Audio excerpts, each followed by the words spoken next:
Alright, time for a car talk. What do I think it will look like when we go to the first star system?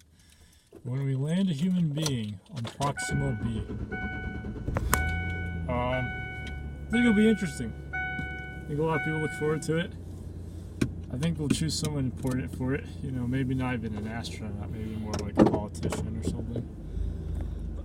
Or, you know, someone like Elon Musk. Don't know who it will be. If I had to bet right now, Elon Musk is, you know, probably the safest bet. You know, assuming transhumanism works out. But yeah, he might even not want to. I think he'll probably want to see us go to their star system. When do I think it will happen? Maybe like 2150? Maybe?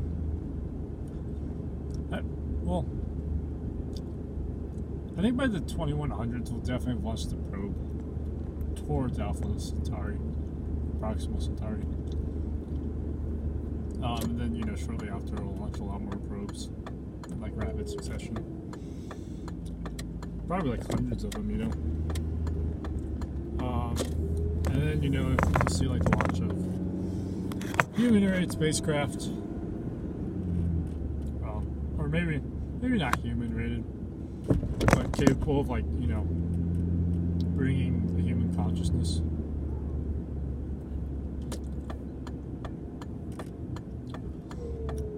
I think things will be pretty great at this point in time. I think we'll spread out throughout the solar system. You know, I think we'll have like. I think some people will have died in space at this point, you know. So there'll be like, you know, you have like memorials for, you know, people who died traveling through space.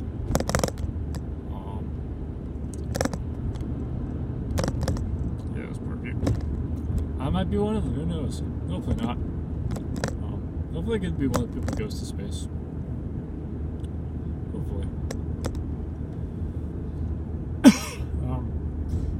I think, like, realistically, you know, if I wanted to go to space by 2150, I think I could, you know, if I worked for it, I could definitely get to low Earth orbit.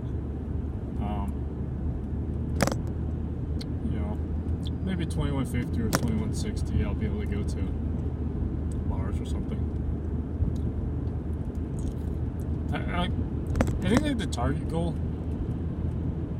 is that someone who's like 40 years old can go to Mars. I think it's like a target goal. In terms of, like, you know, financing it themselves. You just gotta work hard at it. But, like, you still all your assets, so, you know. Like, I think, you know, by 2035, they'll probably start offering. Yeah, I think by 2035, they'll start offering trips to Mars. Like, you can pay for it, and they'll take you. I hope by 2035, you know, they kind of build like a better interplanetary transportation system. Like, I don't want a ship. I want like an actual system, you know. So you got, well, you know, the ship would be a main component of the system, but you have, like, you know, big ships. They'd be like, they'd start off, you know, not too big. You know, like 200 meters long or something. Carries like 200 people. And moderately spacious, you know, much more spacious than the starships. Well, I'm gonna talk how it's gonna go. So, it's gonna start with starships. You know, starships will blast off. They'll take the first humans back to the moon, moon orbit. Or I think what happens is we'll see a starship. They'll do proving missions. So one will go to like moon orbit, and then unmanned. Another will, you know, go like dock to the ISS unmanned. And then they'll start bringing people up to low Earth orbit. And then, you know, they'll do a moon flyby in the 2023 area, I think. maybe even the moon landing around that time. That's gonna be a pretty big one because we're gonna need like. That's gonna be like a really nice test of the orbital refueling. Of course, to do a lunar flyby, you also need to do orbital refueling.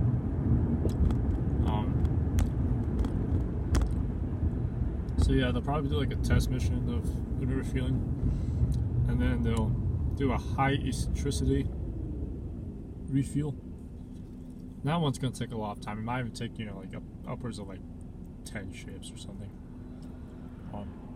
Because normally it takes like about 5 ships to completely fuel the Starship, but if you're going to like high eccentricity, you're gonna burn more fuel to get to that high eccentric orbit. So you're gonna have less fuel. You're gonna have to reserve more fuel for landing, because you have to cancel out your velocity, and then you also need to choke. Oh god.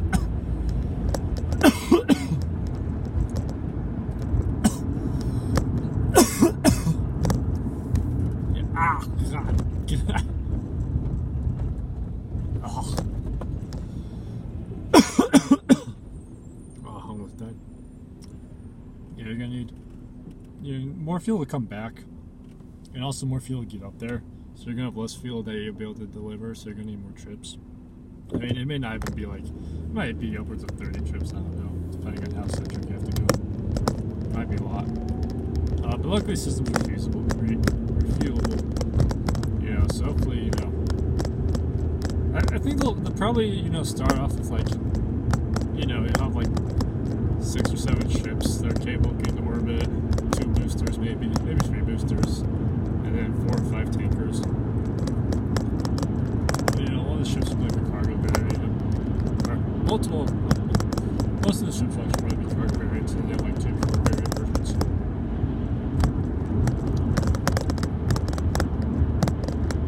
Yeah, so I think you'll have an eccentric fueling for the landing. And also there's this notion that they'll send up an orbital ship, and then they'll refuel or they'll send up like a ship, a person ship, and then they'll refuel that ship with tankers. That means you have to bring more mass, because that means people are going to be up there for a while. So I think what you should do is you should actually send up a tanker, refuel the tanker, then send up an orbital ship, and refuel or transfer the fuel from the tanker to the orbital ship. The tanker's fully full at this point. And then that will be, spend like a few days in low Earth orbit, make sure everything's go, systems all go. It might be a few weeks actually, I don't know. Because obviously, you don't want to go if like your solar panels are like 2 days away from breaking or something. Yeah, and then the Mars ship will depart, go to Mars, have fun, they'll land. Eventually the Mars ship will come back. It might be a while before the Mars ships come back. They might have to land like 20 of them before you get like enough infrastructure to fuel one and send it back. But eventually they will come back, I think. Some will inevitably scrap on the Martian surface. The ride will just be too much for them, or they'll just be sitting there on Mars for too long to be safe to operate for a return trip. And I imagine the first fuel could probably go back unmanned anyways.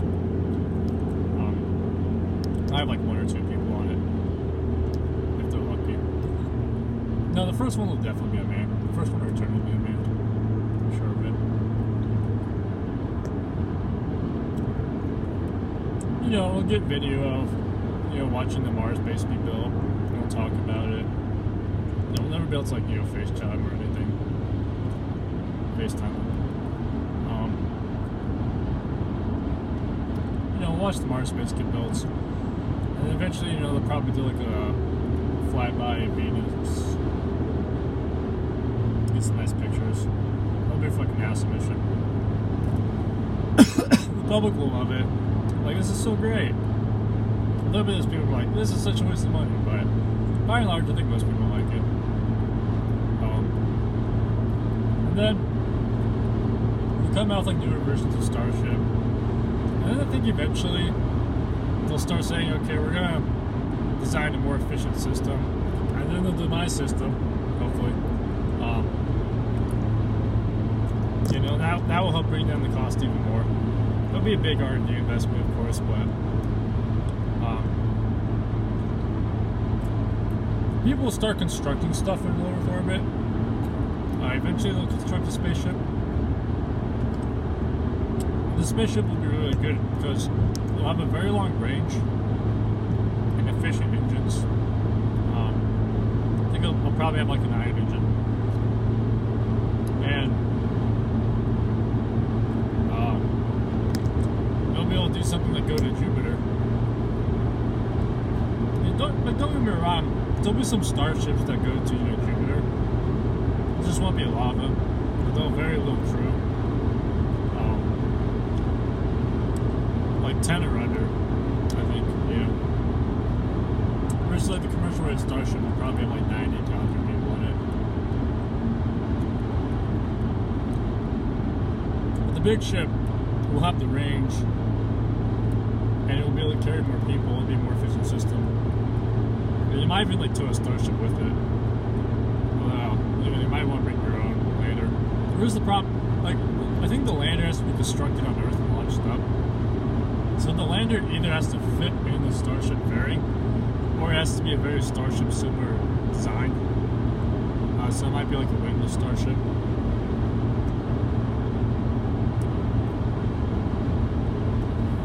And there's going to be big solar arrays on this ship, the large ship I'm talking about. And so, those ships will go out, and, less people will move to, like, the moons and stuff, but there'll be, like, there'll be, like, 100 people on the moon. On Europa by 2050, let's say. I think it'll be 2050. Well, by Europa. I think by 2035, we'll have 100 people on Mars. And we'll start R&D to a new project to make it more efficient. I think by 2050, we'll probably have maybe like 20,000 people on Mars. Yeah. Those are my estimates. Rough estimates, Not taking a lot of thinking for this one. Look at the train. Yeah, train. I like trains.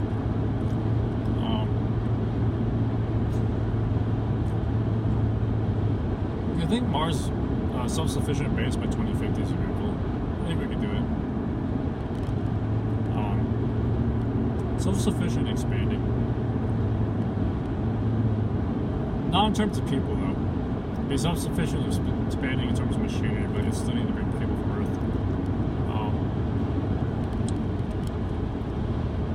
Throughout like most of the rest of the 21st century, we'll go out deeper and deeper and deeper.